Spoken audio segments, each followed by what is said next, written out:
just kind of change the data underneath without having to change anything. So when we actually display it, we might actually use more updated data, but that doesn't really change our pipeline because it's all the same. It's pretty well processed.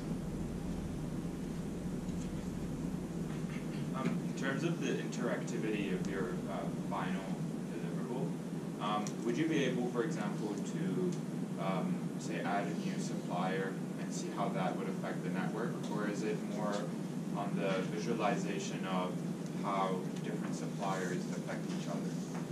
We would be able to remove suppliers. I don't think you'll be able to add suppliers.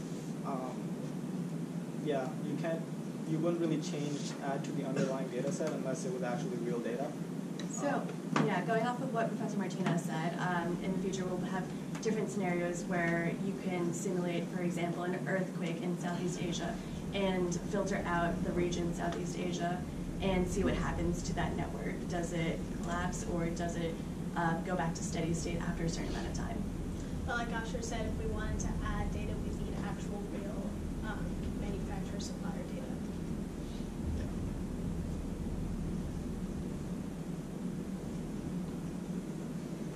Do you think that a similar tool could be used in other systems? In other words, can you borrow or adapt the idea, the process, the framework for other systems, or would that have to be rebuilt for all of the complexities of a different system?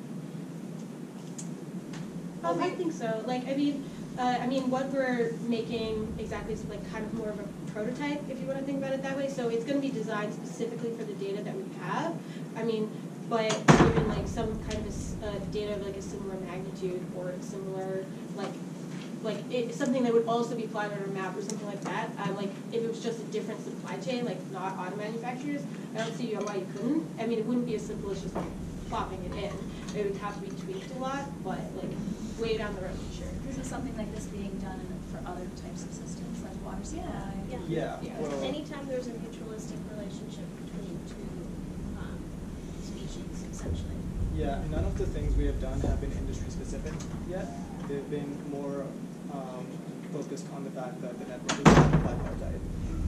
And so what we've done is already borrowed from another system, which is an ecological system. So there's no reason you couldn't do that for another bipartite.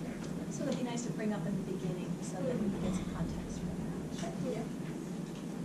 Do you see there being any issues with using the MATLAB file that they provided you? Like, do you know that if it works, is that like a... Yeah, there's a bunch of things there. So we haven't really seen the script yet. We're going to try to learn the math from Capstone too. It's a really long simulation to run. Professor Jin got a new machine, and even on that machine, it sometimes takes 2 days to run a simulation. And so we anticipate there being difficulties there. It's quite possible we might have to port it over to Python and rebuild it, just if the MATLAB APIs don't work. So that's going to be one of the pain points. And that's part of why we wanted to create a mock-up of the dashboard this semester to see exactly where we're going and what parts of the data we're going to really need.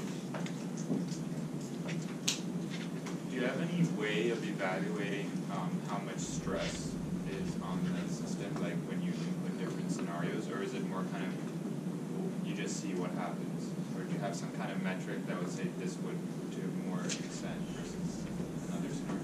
So the graph we showed was the sort of metric we're using is throughput. We're going to talk about that. But basically, it goes like it's flat, and then disruptions, and then there's a dip in the throughput, and then it goes back to steady state. Or if the disruption is too large, the entire network collapses.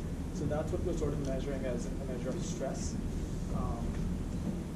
And we're going to keep working on defining throughput and what that really means next semester once we start looking at the